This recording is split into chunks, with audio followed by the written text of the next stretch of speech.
10 LS série 7. Première question. Que vaut la somme des carrés de 3 et de 4? Donc ici nous avons une somme. La somme entre quoi et quoi? Entre les carrés de 3 et de 4. Donc le carré de 3 et le carré de 4. On a bien dit les carrés, des carrés au pluriel. Ce qui nous fait 9 plus 16 et donc 25.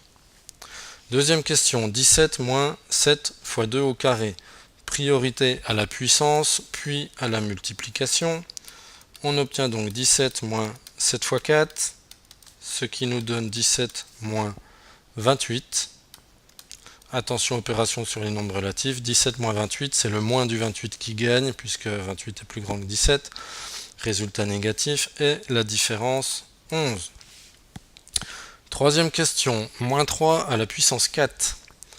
Le moins est dans la parenthèse qui a la puissance 4, donc pair par-dessus. Autrement dit, le moins ne survivra pas. On peut mettre plus au résultat tout de suite. Et puis après, 3 puissance 4, donc 3 fois 3 fois 3 fois 3. Après calcul, 81. Quatrième question. Moins 5 au carré divisé par racine de 25.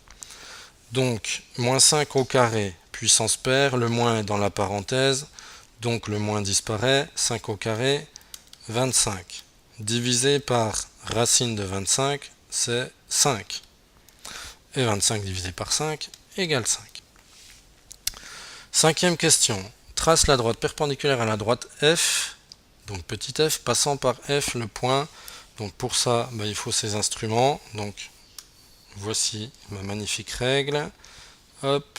Alors c'est un peu compliqué à manipuler à la tablette, mais au moins vous verrez quand même un peu comment ça se passe. Voilà.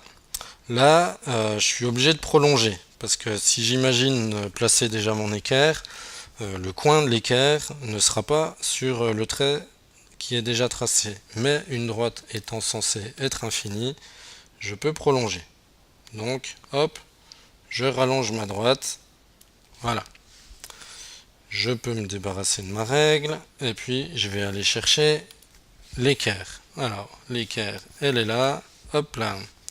Alors, elle est un petit peu grande. On va diminuer. Voilà. On va la pivoter. Et on va essayer de la caler pour qu'elle soit alignée correctement. Voilà. Alors bon, c'est en gros. Hein. Voilà.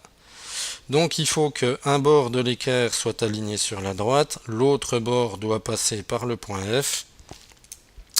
Alors c'est un peu compliqué avec le stylet d'être ultra précis, mais vous voyez l'idée. Hop, voilà.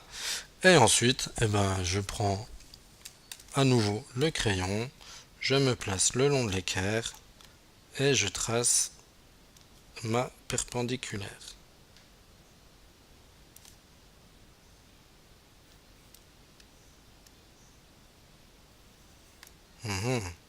Il ne veut pas me tracer ma perpendiculaire. Bon, on va faire à la main. Voilà. Voilà, la prochaine fois, je m'entraîne avec mon équerre. Sixième question. 147 plus 48. On va quand même rajouter le petit symbole. Hop. Donc 147 plus 48 plus 33 plus 42. On a une succession d'additions. Donc on peut les faire dans l'ordre qui nous arrange. En particulier, là, on doit remarquer que 147 et 33 vont s'arranger ensemble puisque l'un termine par 7, l'autre termine par 3. Donc 147 et 33, ça nous fait 180. Et puis, on aura aussi 48 et 42 qui vont bien s'arranger ensemble puisqu'il y en a un qui termine par 8, l'autre par 2. Ça nous fait 90. On additionne tout ça et on obtient 270.